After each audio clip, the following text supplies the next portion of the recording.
pledge allegiance to the flag of the United States of America and to the republic for which it stands, one nation, under God, indivisible, with liberty and justice for all. And please bow your heads for a moment of silence.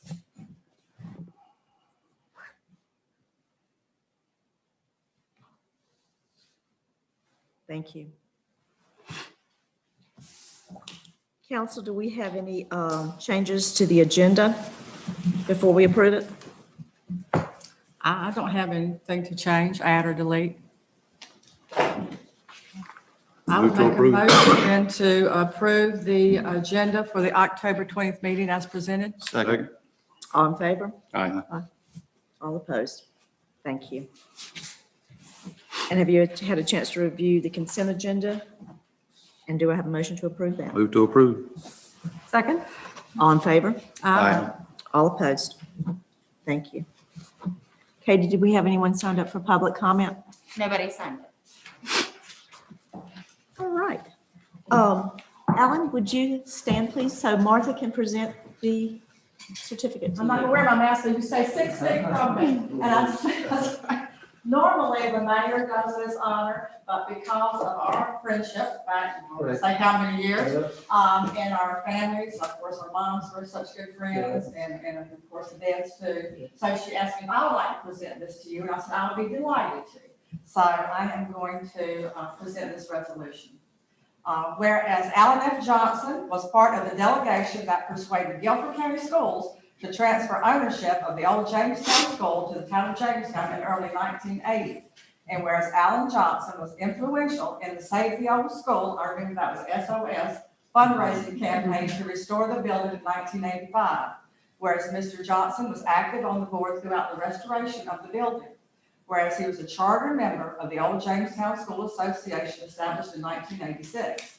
Whereas he served as vice president and interim president of the old Jamestown School Association. And whereas Mr. Johnson served as chairman of the Library Board of Trustees from 1988 to 2004, and served on every board, including the old Jamestown School Association, the Jamestown Alumni Association, and the Friends of the Library. He sold those fish fry tickets every year. Whereas Mr. Johnson played an active role in the financial aspects of both the library and the building upkeep. Whereas Mr. Johnson was on the Jamestown Library campus almost daily, doing not only difficult tasks, but also watering plants, checking toilets, mopping floors, changing light bulbs, whatever was needed, he was there. And whereas Mr. Johnson displayed his love of the town of Jamestown and the Jamestown Library through his many years of kind and untiring service to the Jamestown Library from the difficult to the routine task. Now, therefore, I, on behalf of Lynn Montgomery, the mayor, and the town council, do hereby resolve that Alan F. Johnson be honored and remembered as a true gentleman and scholar and a valued member of the town of Jamestown for his service to the Jamestown Library. Be it further resolved that a copy of this resolution shall be spread upon the official minute book of the town of Jamestown to serve as a tribute to the life and service of Mr. Alan F. Johnson. And he will be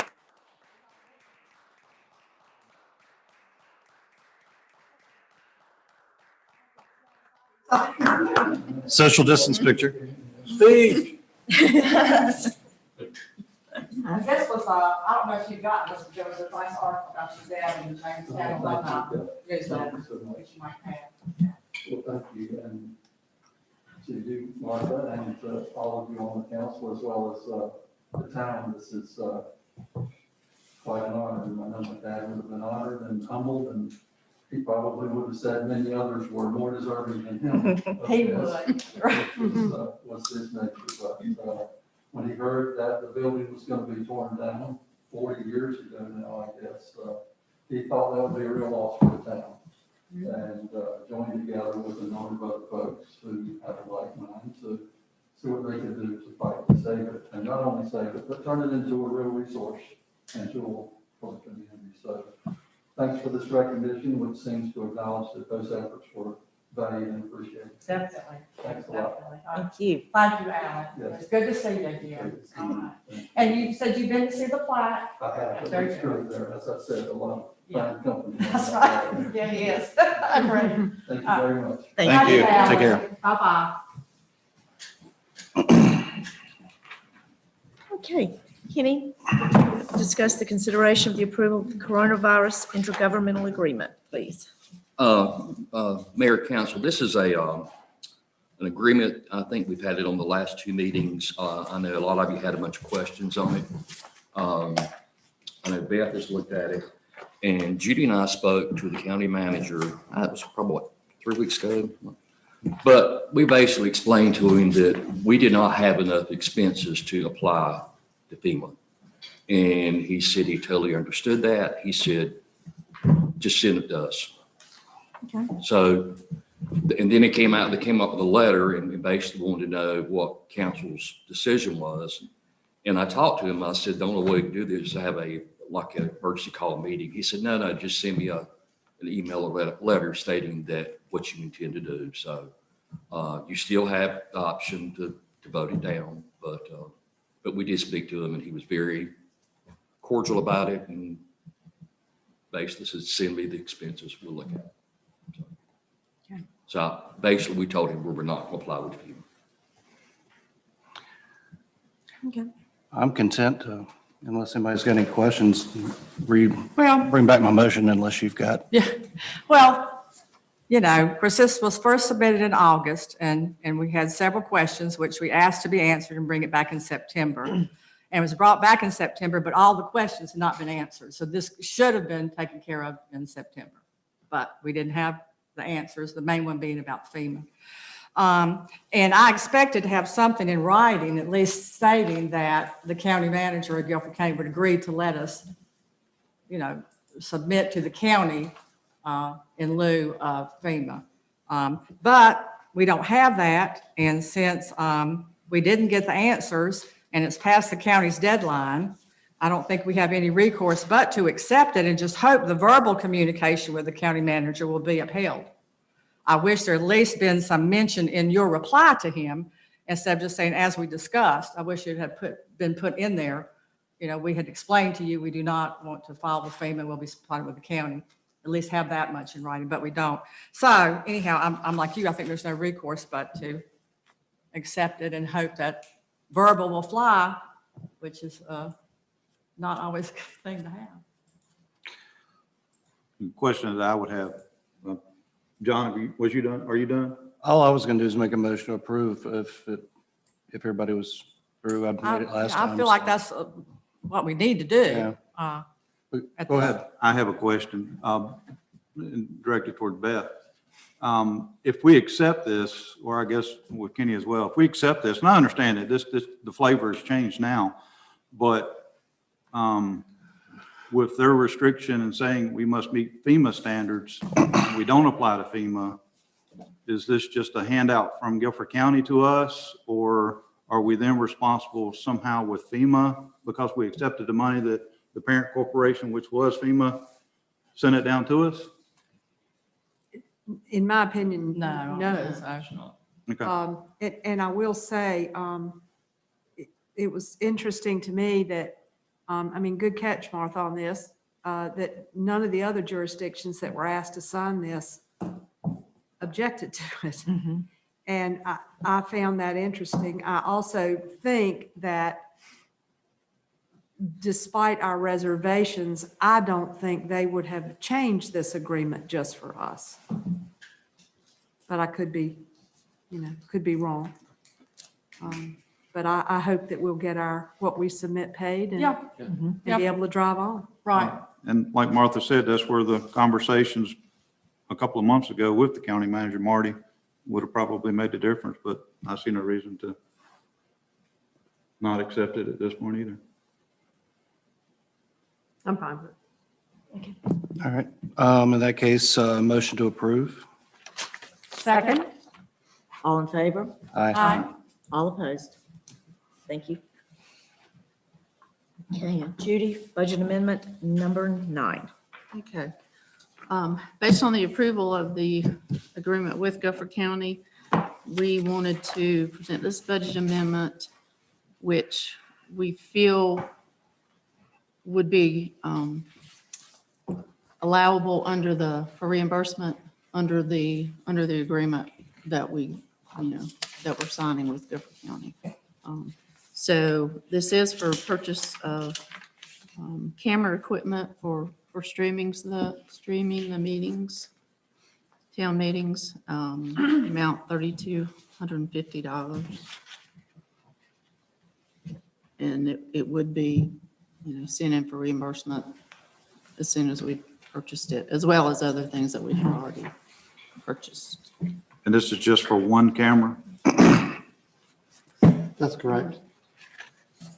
I would make a motion to approve budget amendment number 8 as presented. I was going to see if it would be possible to add something. I don't know if this would be the place to do it, but would it be possible to hire someone to run the AV during meetings? Because I feel like, we're down a valuable staff member at each meeting. I don't know if that would make sense to roll into this or. I have somebody in the community that I'm gonna contact them, Okay, see if they want, I don't know what he'll charge. It may be per meeting, per hour. I don't know yet. But okay, But I do have somebody in mind to do that. And Matt and I discussed it, so. okay. A second motion. I would like to see, I'm assuming that'll be brought back before council when you find somebody, or you decided on something? I'm sorry. I said that you will bring that back before the Oh, council yeah. as far as the, whoever, We whatever. would have to do a budget amendment for that. Got it. Martha, that's budget amendment number 9. You said Uh-huh. I'm Not sorry. 8. Gotcha. Number 9, I'm sorry. Just before the actual vote, was this the only estimate that we got, or are they the sole proprietors of the exact camera that we needed, or? It came from the same company that helped us with the audio system. Okay. So that it was path of least resistance at this point. Yep. Did you get the motion in the second? Yes. Okay. All in favor? Aye. All opposed? Thank you. And is Ross here to give us a golf course report? Yes. Yes. He's coming this way. Okay. Where is he? Way in the back. Where's the mayor? Good evening, Mayor and Hello. council. May I remove this? Okay. Hope everyone is well. Doing good, thank you. Hope you are. Yes. Good. Had a busy first quarter in golf. So yeah, as you can see, we increased our numbers each month for the first quarter as far as rounds played, revenues, green fee, cart fee, range revenues were higher each month and the quarter as well. And of course, as of right now, our clubhouse grill is continuing to operate as takeout only, and we're not renting the clubhouse at this point.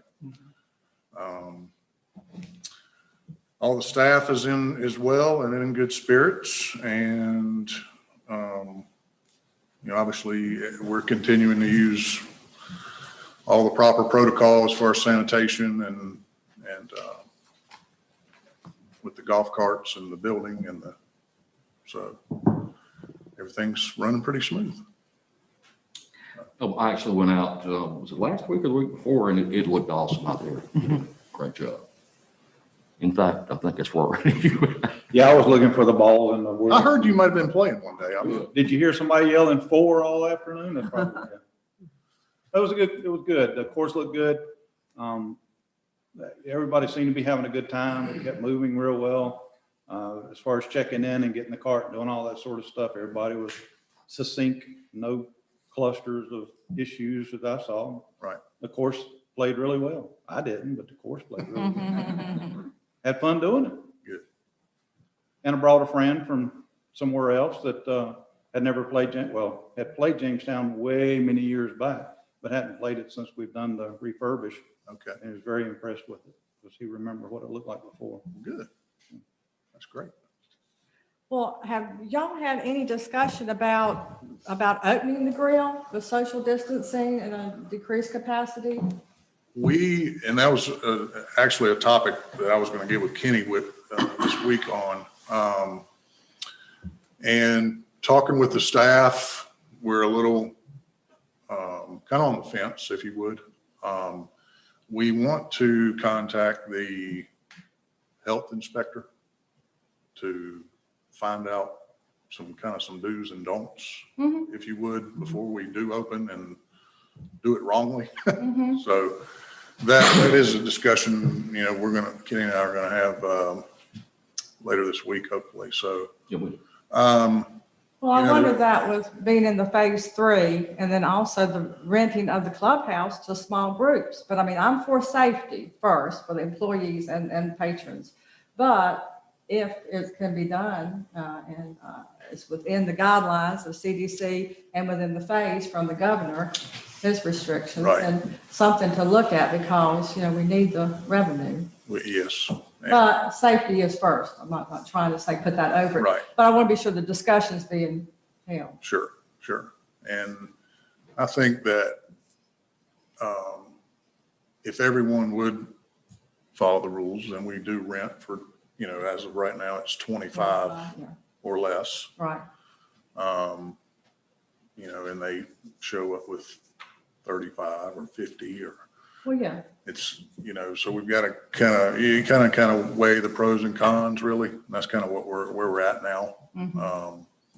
Making sure the staff feels comfortable with being inside with that many people. Yeah, definitely. And then of course, after they leave, making sure that we have, the right means to sanitize everything after everyone leaves. So it's a lot to think about. So, but we haven't ruled it out. So, and the weather's getting colder and less people want to sit outside. So, Yeah. so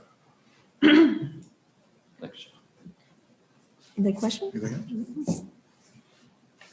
Thank you. As always, if y'all need anything, just let me know. Appreciate it. Have a good Thank you. Thank you, Ross. Okay. Kenny, we've got the discussion on membership in the AARP Oh. network Yes, ma'am. of age-friendly. This is a item that we had, I think, it's February 18th. We had the AARP representative, Mark Hensley. I think it's Hensley. He came and spoke to council. And at that time, I think it was never voted on. The council was like, I guess, gave us the head nod or whatever. But, COVID slowed us down. We got, that really put a hold on everything. But I thought I would put it back in action again and had discussed it with Mark, and he sort of guided me on which way to go. And the first thing was to get council to vote and do a resolution, which is in your package. So just didn't know how council felt, if you still want to continue with this or, As I recall, there's no cost to do this. I mean, And seems like what we had a 3-year period to achieve the goals that were set out to actually become the member. And if for some reason we did not achieve those, we just didn't get membership. We didn't lose anything, so to speak. But of course, the Exactly. goal is to achieve those and become a member. Yeah. And there have been several other communities in North Carolina that have done this. Archdale, I believe, is the closest. Archdale, And so I know Kenny, Mount Airy, there was about 3 or 4 other ones that close by that have started the process. So.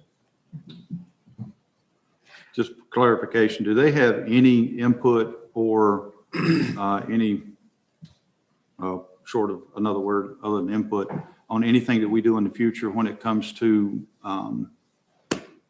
codes or ordinances or anything that we adopt as a council or at the town you guys propose? Do they mandate any sort of? They do not. Okay. It's more of an assessment, isn't it? Yeah, They it's assess just, our assets to see if we you are. actually incorporate it in your planning, as far as looking at the domains of like the livability, the transportation, so forth. And you try to build a community that's, for all ages. And just And a lot of this is- started doing it anyways. yeah, we're already doing it. So Sherry Richmond and I on November 20th of last year went to the AARP North Carolina conference and learned about this. And we're excited because, so much of what we've talked about doing in Jamestown and what we already do is completely in line with their age-friendly and livable communities initiative. And so it's kind of just getting credit for what we're already doing. So they're big on walkability and pedestrian safety, bikeability. They want to make sure that there are opportunities for people to be involved in community events and programs throughout their lives. And so one of the big points that they make is that if it's good for an older population, then it's good for a younger population. So if you have, smooth walkways or trails in a park or things like that, obviously that's good for people who are older and maybe are more limited in being able to get around. But that's also great for, a younger parent with a stroller or children just learning to walk and that type of thing. So it's, we were just really impressed by how it's really a lifelong thing. And, obviously AARP focuses on older seniors, but that it's something that's good for the whole community. There's Well- no cost, right? And I think, yeah, there's No. no cost. I remember, and Lynn, you'll remember this because you were on, it was January 2016, Katie looked it up for me, when the town became the certified retirement community. Mhm. And that was Georgia. We Georgia partnered was with High Point to do that. So this would sort of play into that, I would think. But I remember in the presentation that he gave to the council, and I've made note of this in several meetings, but the traffic calming strategies. Yes. And, we talked about, of course, you could use those in new development, but the existing development, like Old Forestdale, original Forestdale, they talked about people speeding down Forestdale and down Ragsdale and running stop signs. And they claimed, or Mark gave, there were some traffic calming strategies that you could put in existing neighborhoods that they have examples of that have really helped that. And I thought, wow, we could really use that in original Forestdale, and there may be some other, subdivisions too. So, it made sense to me for it to tie into what we've already done. Well, if there's no cost, there's also a huge aspect of, if we're accepted, as free advertisement for the town. It's that, and they also, AARP does have grants that you become eligible for if you are one of these communities, so. I remember that, especially for recreation facilities or park facilities. It seems like there was some grant money. If you qualify, you have to put the Right. work in and achieve the goals that they set out. But I do remember that was true. Well, I do think that the whole concept is a great idea. And I'm not opposed to it in that regard because I plan on being age targeted myself one day. It'll happen if you live long enough. Well, that's the plan. We'll see how well that works out. But I do have concerns about timing. I think that we are too close between the discussions that have taken place in regards to the Johnson property relative to this. It's been brought to my attention by several people that age-targeted housing was a topic that you brought up in the planning board meeting on the 28th. I brought it up. You can probably look back years, and I've been talking about age-targeted housing. so. Either way. Yeah. Oh, I definitely did on the 28th though, as well. At pretty much every planning board meeting we've had. I appreciate that. Thank you. My point being is that the concern is that we have a lot of stuff on our plate already as it relates to the Johnson property.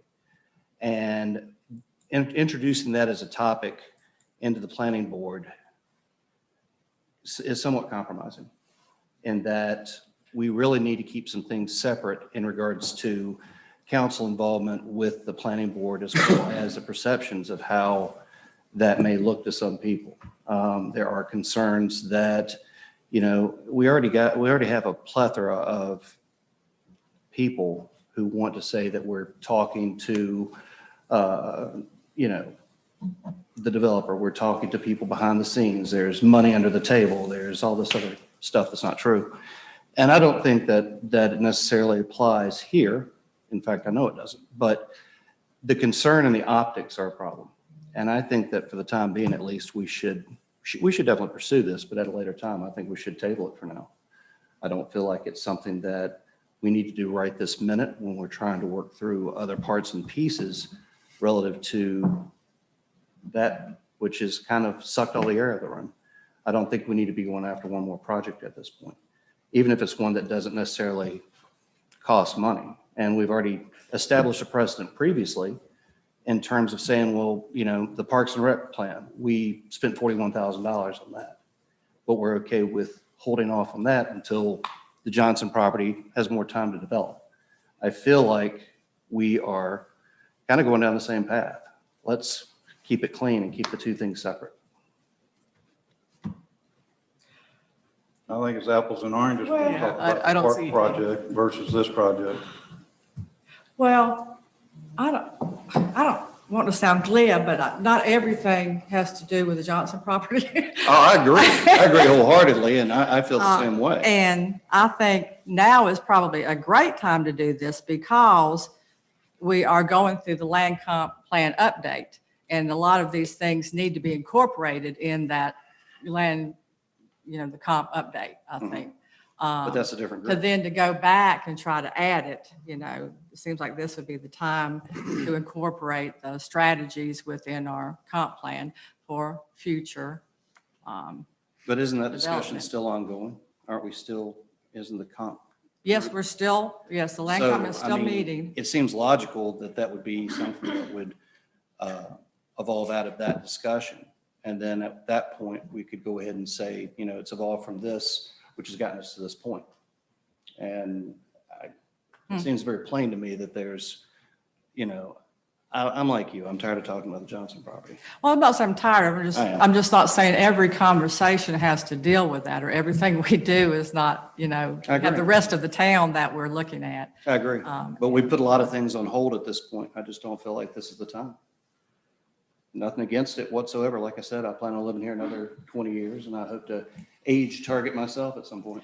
Well, I You think, defined a lot of things? You say we put a lot of things? well, I think, and speaking to the Parks and Rec plan, which was a great plan, and we said y'all did a lot of work on that, and it's very impressive. It was just the one aspect of it, the one element for me anyway, the baseball fields, because that was not, Oh, yeah. it was not flushed out within the committee itself, Mhm. or at least in discussions. And then, so it was something that came to the council as a surprise. And we talked about that, a lack of communication there, or a disconnect happened. And that happens from time to time, but that does not invalidate that plan. No. I think that plan will be, of course, I would have approved it had we had the alternative showing the park, the ball field still there. But that was not the wishes of the council, the majority. So we are at the phase where we are. And it is to be determined what happens with the Johnson property. That's why there was the tie-in there with that.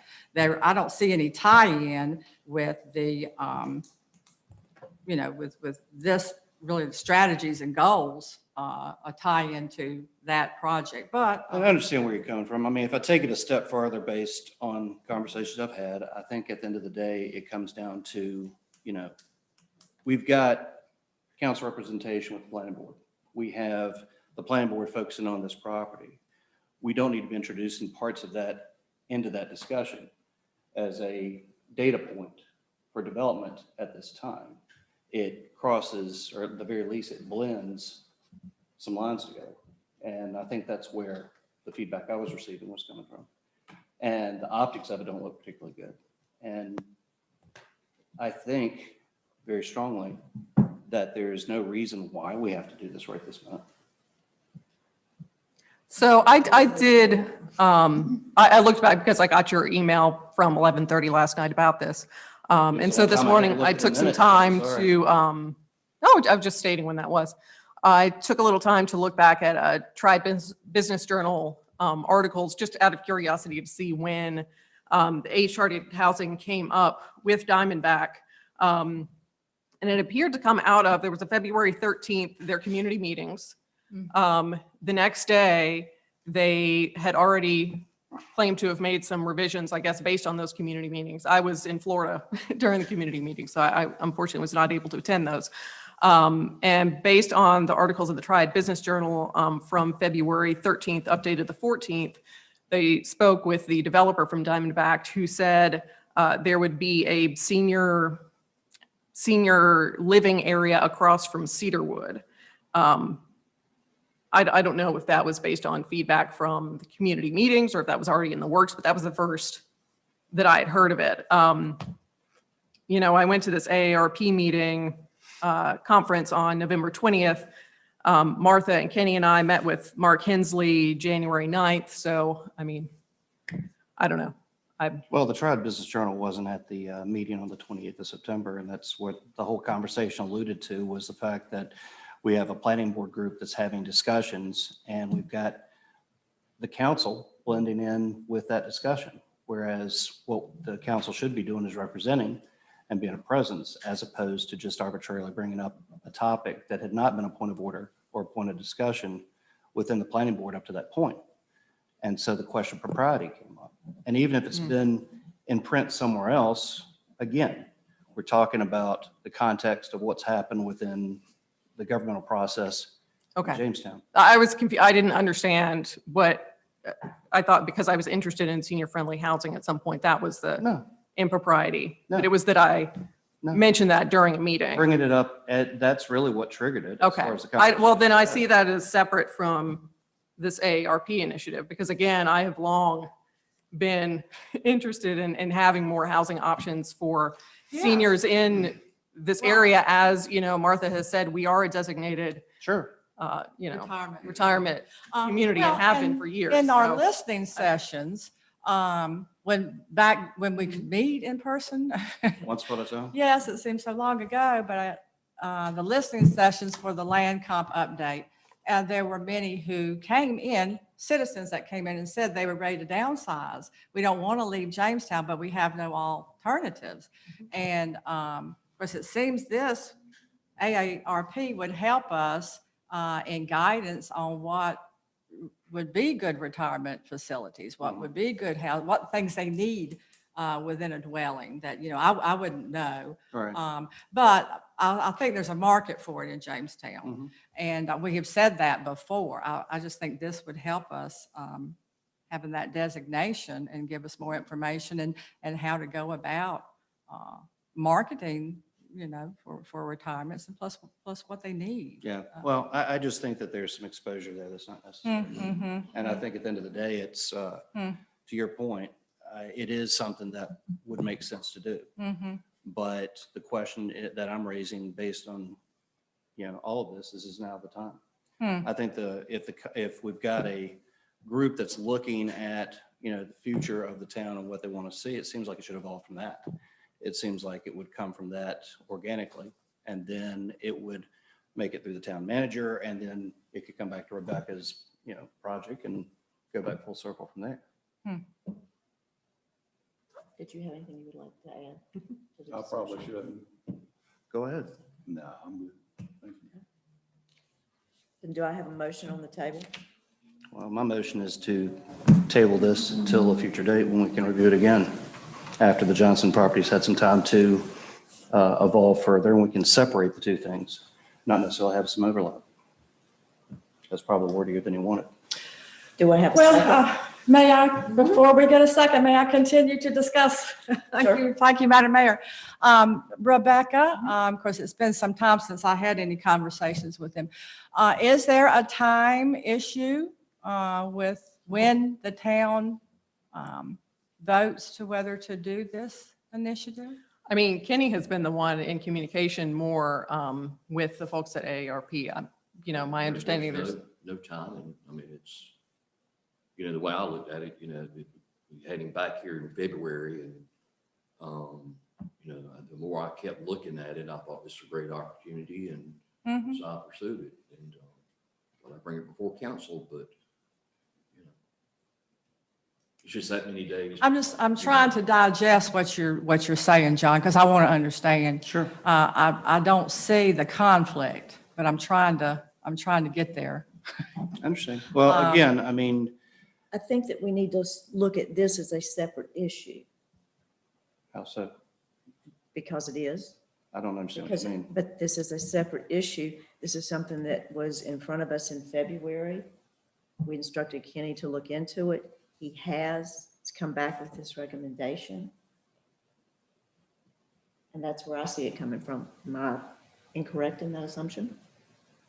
I don't- think so, don't- because there's some overlap between the discussions, and that's been my point from the get-go.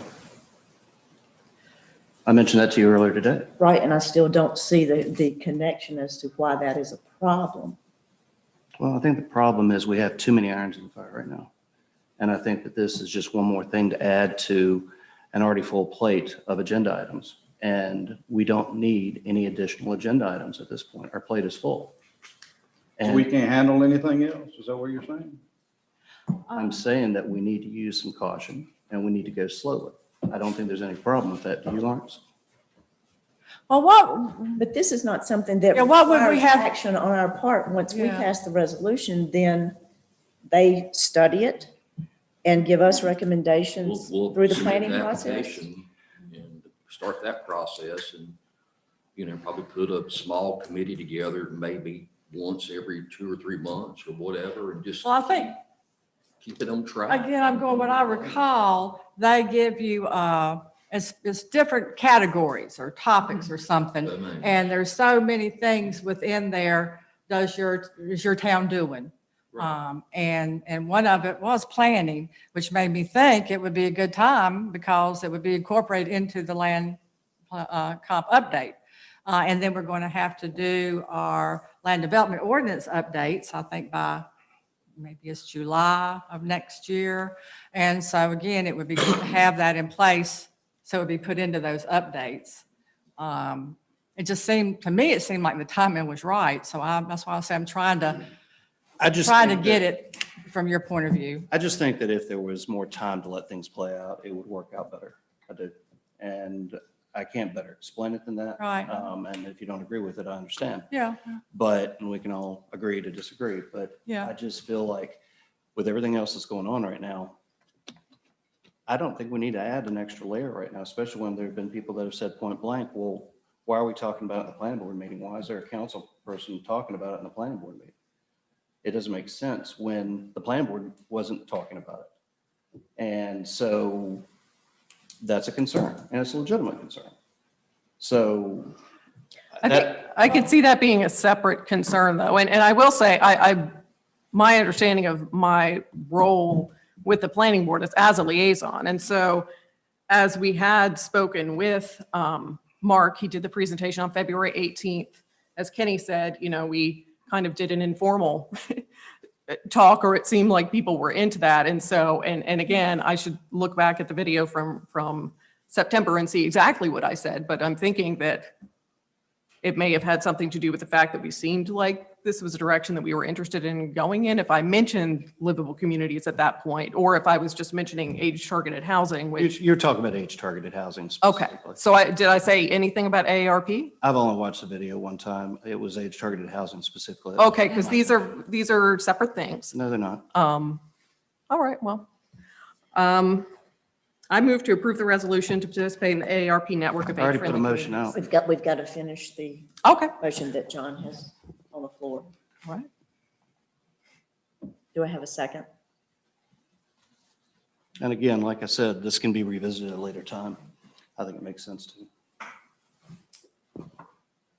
Having no second, I would entertain another motion, Rebecca. I move that we approve the resolution to participate in the AARP network of age-friendly communities. Do I have a second? Second. All in favor? Aye. All opposed? Nay. Thank you.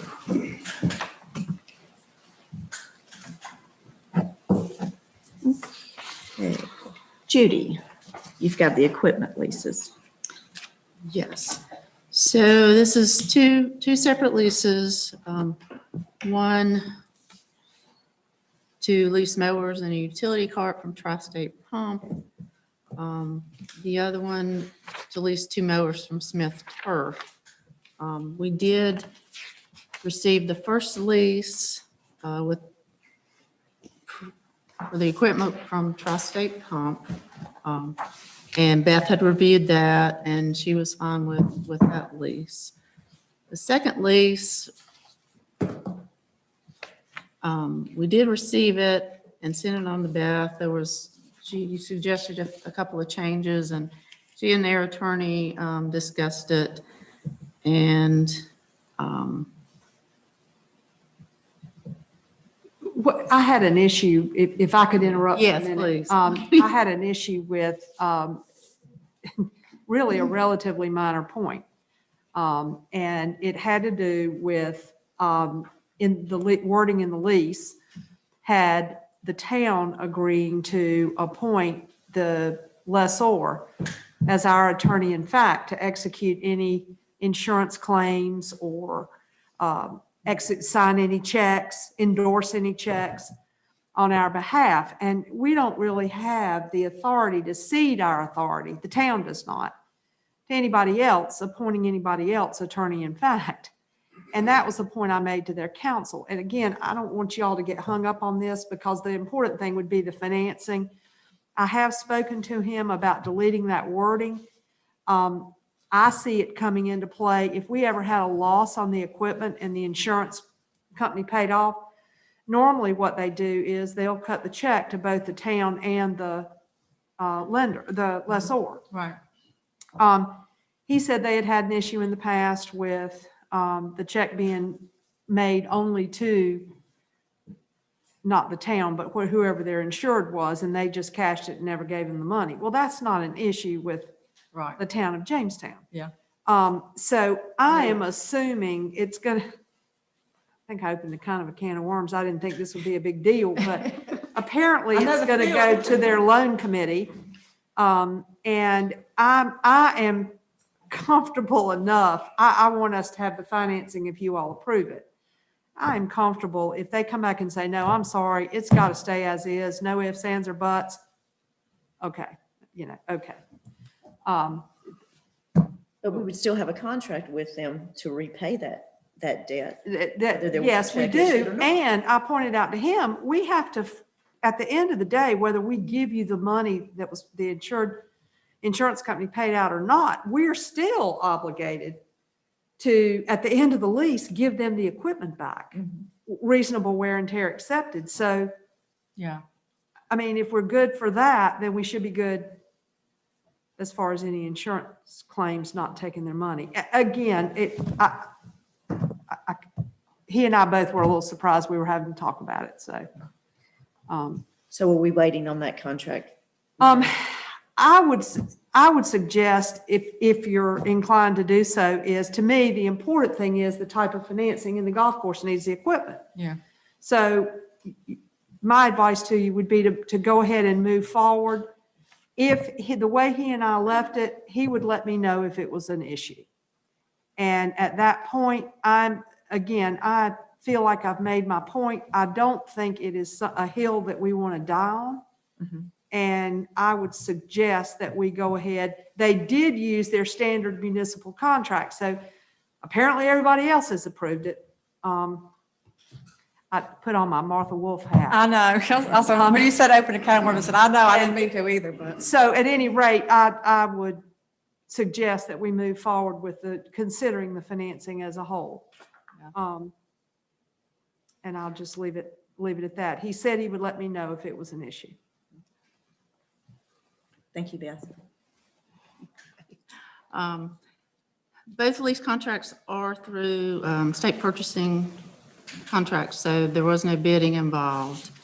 And the current year lease payments are included in the current budget for the town. Okay. So we would, like to have both lease contracts approved and allow us to enter into the contracts. We have the one ready to go, and the other one, assuming it comes back. If I can get the Yeah. wording deleted, then certainly I would like that. Move to approve if Beth is convinced it's written the way it needs to be written. And thank you for the follow-up on, I was just looking for the due diligence. That's all I was looking for. And just to hear it be said that this was done. I understand it as far as getting rid of the old stuff and that sort of thing. So I just wanted to see that part of it, but stand with my motion. Second. All in favor? Aye. All opposed? Thank you. Thank you, Judy. Kenny, do you have a manager's report for us? Oh, yes. I think the biggest thing right now, I think I've asked most of you, if you tour the building up there, we got things tore out. Actually started the Sharon's office, and it's going to look absolutely beautiful. They're painting, redoing the ceilings, install some additional lighting.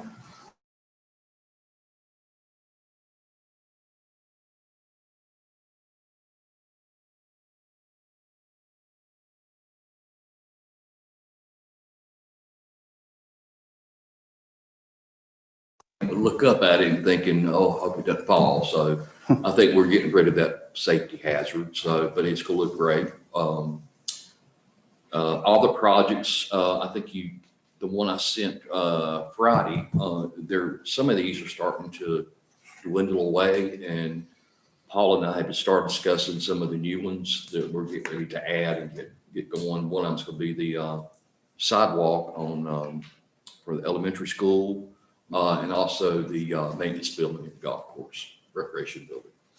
So we're hopefully those will get rolling. Some of the, proceedings, Beth, you might want to speak to those.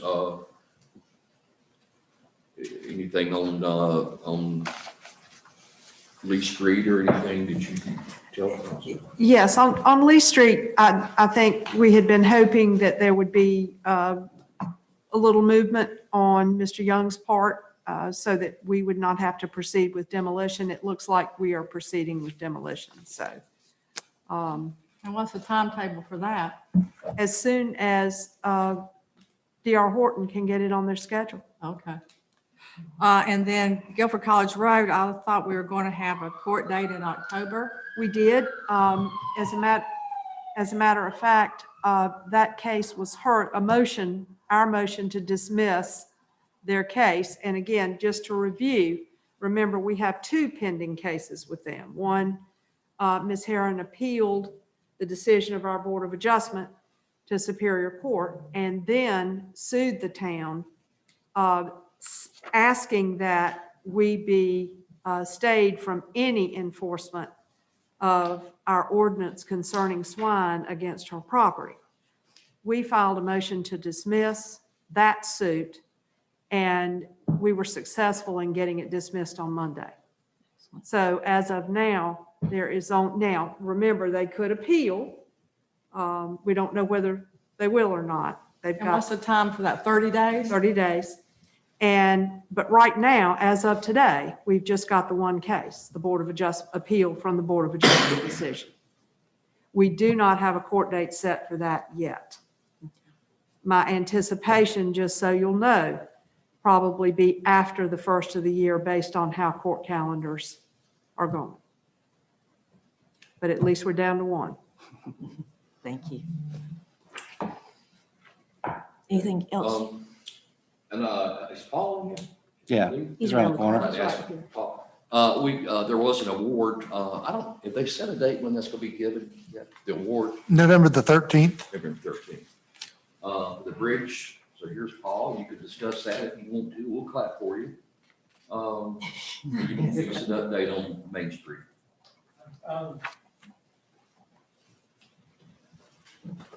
Good evening, Mayor and Council.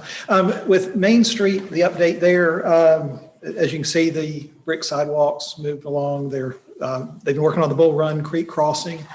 We had the submittal into the railroad about the drainage issue that we've been struggling with. We received comments, I think it was Thursday. I really had hoped to send them back today, but it'll probably be tomorrow. It won't.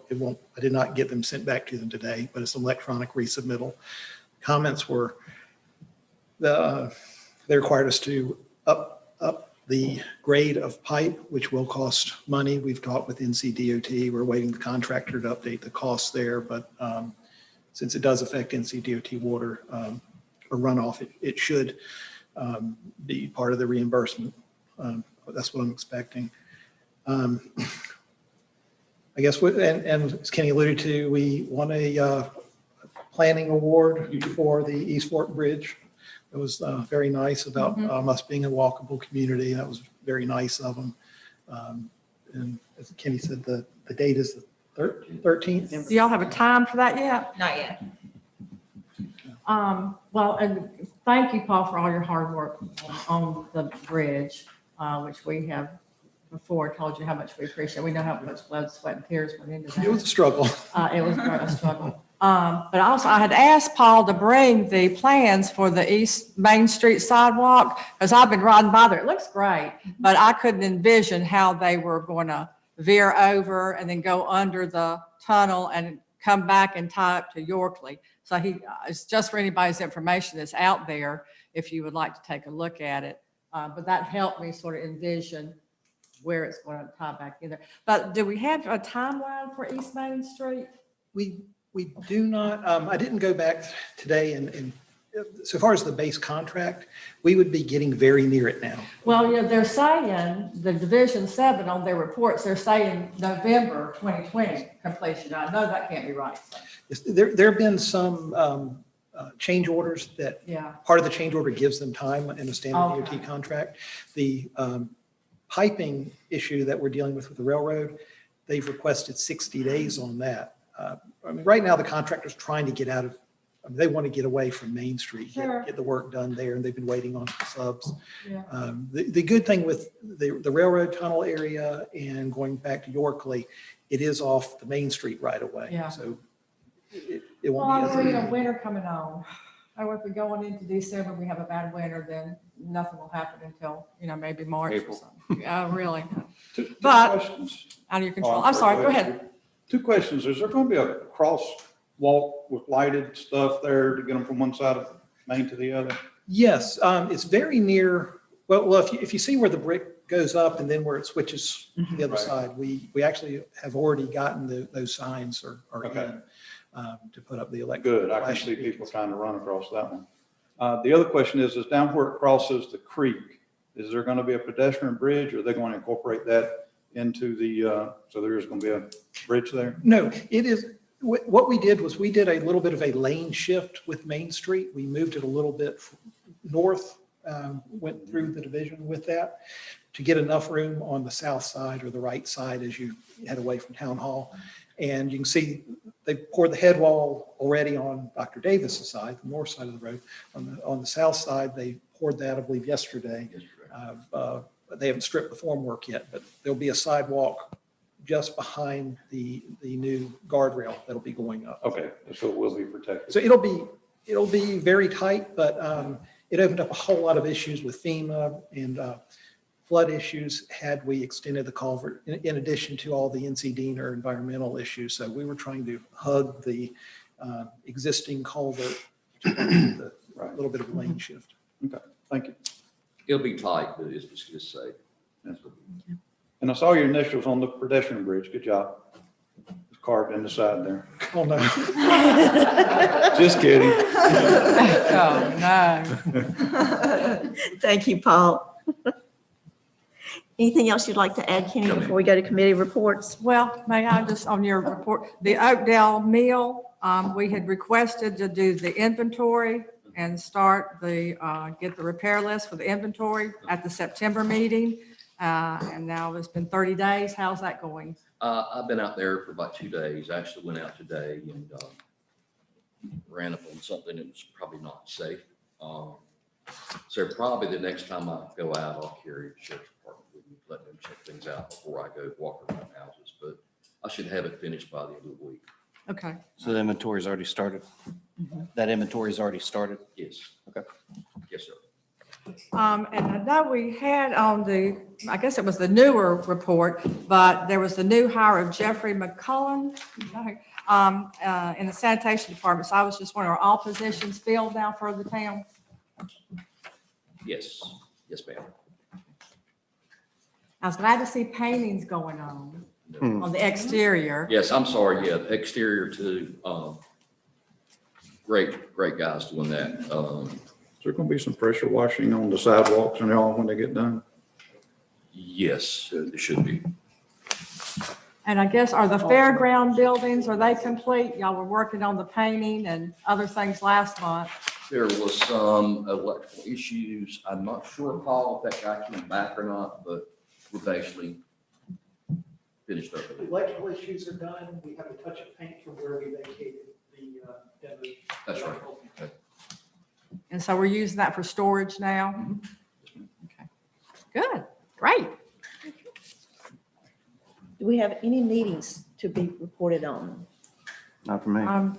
I've got a couple, but Rebecca, you go ahead. There was a planning board meeting October 12th. And so that was in this room. A full disclosure, I actually watched it from Kenny's room because I wanted to make sure there was room for folks to spread out a little bit more. But I was watching the live stream. It seems like there's maybe a 30 or 90-second delay. So I would hear laughter in here and then I get the joke a little bit later. But really the purpose of that meeting was just to go over the notes that Jason from Benchmark had taken the previous couple meetings and sort of get the planning board to rank the points as, must do or should do or could do or maybe not important.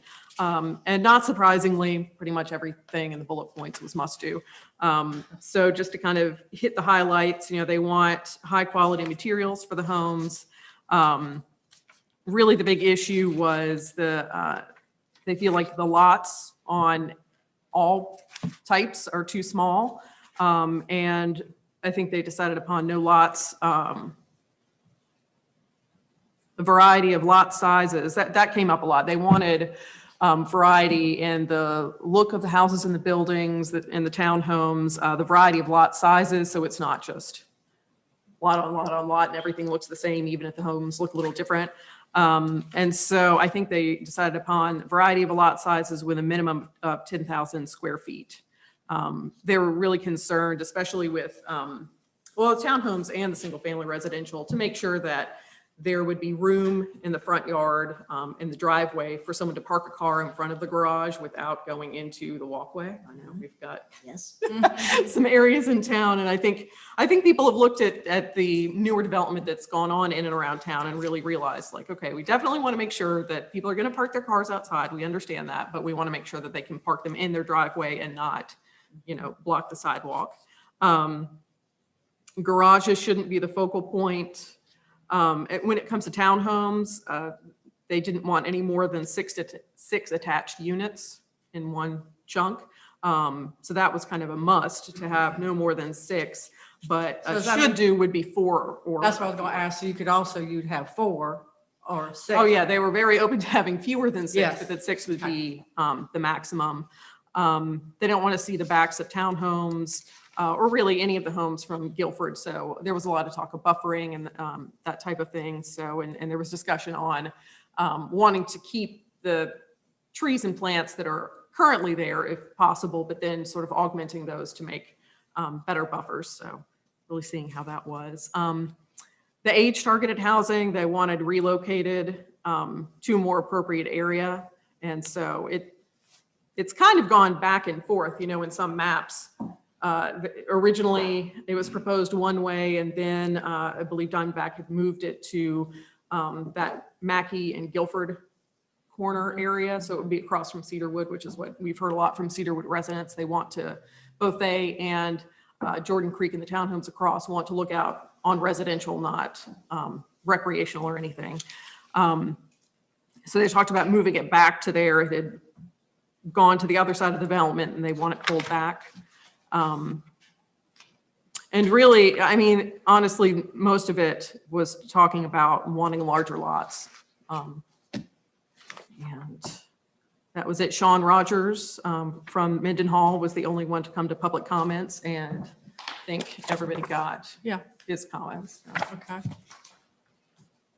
So that was it. The next meeting will be November 9th at 6 p.m. in the Civic Center, so we'll be able to go back there. Thank you. Well, what will happen at November 9th? They had asked for the developer to, look at all of these points and come back with. So you're hoping he comes back with a concept or updating the preliminary plan with these things that the planning board has come up with. Right. Is what you're envisioning. Okay, good. Did you have any committee meetings? No, thank you. John No, ma'am. and Martha? Well, we had, on October the 6th, the land comp plan had a Zoom meeting, but it was a pretty brief meeting. We had a discussion on a vision statement, and they had all the members email ideas for a vision statement. The town has a vision statement, but it's rather lengthy. It's very good. Everything in it is good, but I didn't know a vision statement is supposed to be very short. I didn't know that. And you could almost memorize it. So, Good luck memorizing. I know. So they are taking all the emails and conversations that they've heard and had together, they being Benchmark, and come up with some examples or samples of vision statements. They had just finished, we had the walking tours on October the 3rd and October the 6th. So they had just finished the second walking tours on the day of the meeting. We met that afternoon. So they didn't have a summary of that. And I don't have the next meeting date yet, but that's what will happen at the next meeting date is a summary of the walking tours, which if they give us an executive summary, I'll make sure that council gets it. And then the vision statement examples. We're not having a TAC meeting in October. Kenny went to the TAC meeting or attended it, maybe Zoom, in September, which you said was a very short meeting. Very short. And they really did. Everything on the agenda, they flew through, approved it. You said it was very, very quick. The one thing I wanted to add, I think I told you at last time, the person who took Mike Mills' place was Wright Archer. I don't know if Wright was at the meeting, but I think it would be a grand idea, if you haven't thought of this already, to invite him to town, maybe to lunch, especially at Black Powder. And while you're sitting outside, you can show him where that ped head needs to be that we've been asking for. That'd be great. But he would see the need for it, go a little early, but then in time for him to see the crowd. And then he needs to see Jamestown, and we need to form a relationship with him. So I would ask you to please do that. You're here. And that, I believe, was all the meetings. Okay. PTRC did not meet, so I have nothing to report there. Okay, do we have anyone signed up for public comment, Pete? Nobody signed up. Any other business, council? I did have one other thing, and maybe I should have added this to old business at the beginning, but in looking at the minutes from the last meeting, I was reminded of the certificate of sufficiency dealing with potential annexation of the Johnson Farm property, and that we had accepted that with the condition that the petition be resubmitted with corrections by the October 20th town council meeting. There were some typos in it. Someone's name was misspelled, and there was some odd capitalization. And since Matt is masked up, I can just update. I had emailed him about that earlier, and he said that the developer's attorney had just, I guess, marked out where the typos were and initialed it. So I don't know if that was, I feel like the spirit of what we had talked about was to have it actually corrected. Corrected. Just wanted to. Does the developer's attorney have the authority to initial the seller's signature? I think, if I remember correctly, that it was typographical errors in the names that were typed underneath. Maybe there was a large O in Johnson and it should have been a little O or something like that. To me, the important thing is that the signature is there and that it is the person that signed that document. I would probably be a little, I mean, you do want everything perfect. You sure do. But I would probably be less concerned about typos in the name underneath. And if the attorney corrected it and initialed it, then as the authorized agent of the developer and the owners of the property, I would probably accept that. You want everything to look good, but we all mess up occasionally. Those documents, don't the clerk of courts, they entered as typed? So, I mean, wouldn't that be something that if you were searching, if you didn't put in the big O or whatever the other mistakes were, wouldn't you not find that information or be incomplete? Well, actually, fortunately, that's not an issue with this, but if it's the Register of Deeds, they would index it both ways. They would index it the way the name was typed, and they would index it the way the person signed. I mean, unfortunately, we do see that a lot these days. But again, I don't think it's enough of an issue. Again, we always want it right, no doubt about it. but I don't think it goes to the sufficiency of the document, if that's your question, Martha. Right. Okay. I think it just, to me, it stood out more. And the reason I brought it up initially, because I did, I asked, is this something that would invalidate anything? And, I heard it wasn't, but just, that's the first thing that the developer has officially given us in their request. And, that just might be something to keep in mind, or maybe, not that we won't read everything with a very a large magnifying glass, but that sort of made me think, oh, well, if that's how you want your first Right. impression to be, that's unfortunate. Your So- attention And that to was their detail. choice of how to fix it. So Mhm. just wanted to follow up on that. Thank you. A couple of things. I just wondered if we did actually send the resolution to Robert Lickauer for his service on the planning board. Yes, I do believe so. Okay. And we have talked about the Sharon's office or the HR office. I do think it looks really great. And I know they'll be glad to get settled. When I walked in, I said, it reminded me of when we remodeled the town hall, and John Frizell and I were in a little room back here and everybody else was everywhere, and it's maddening to work in, but it'll be great when it's over. You have to look past that.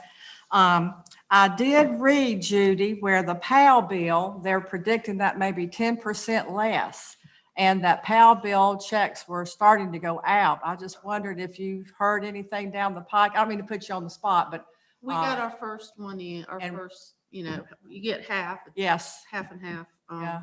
2 times during the year. And we got, I can't remember the exact amount.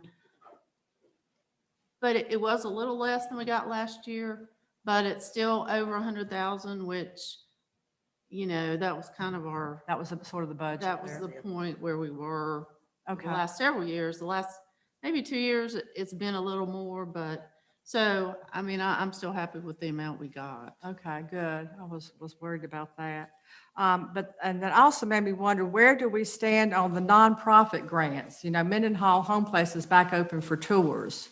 And I just wondered if, had any other conversations with the nonprofits and, Well, the Y is wanting to do some baseball, and Scott's been talking to Dane. I don't really know who he is, but there. And I suggested that he put something together, come up with, some cost that it would take them to get it started, and that might be something you would be interested in, using some of those funds for. right? I have not gotten anything from them yet. And, as far as Mendenhall Home Place, we had suggested that they come up with some ideas and some costs there as well. And I haven't received anything there. So there's nothing on the council's side that we need to do. Not at this point, no. Okay. And JYL has started doing some offer, but they haven't asked for anything either at this point. So, I don't know if you want us to try to reach out to these people again, and Well, the funds are available. They are We have them in the budget, And and it's they are their available. responsibility to ask for it, right? Exactly. And y'all met with all of you and Rebecca Lawrence, and Rebecca, you met with the nonprofits, and they understood that it was up to them to come up with a service and an amount. There was no doubt. yes. Okay. All right. Okay. I think that's all I had. Anyone else have any other business? Do I have a motion to go into closed session? I have a motion to go into closed session for General Statute 143-311, 318.11A6 to discuss the performance evaluation of the town manager. Second. All in favor? Aye. All opposed? And where are we going to? You're going to lead us so that we can go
Second. All in favor? Aye. All opposed? Thank you. Okay. We took no action during closed session. Do I have a motion to adjourn? Motion adjourned. Second. All in favor? Aye. Thank you.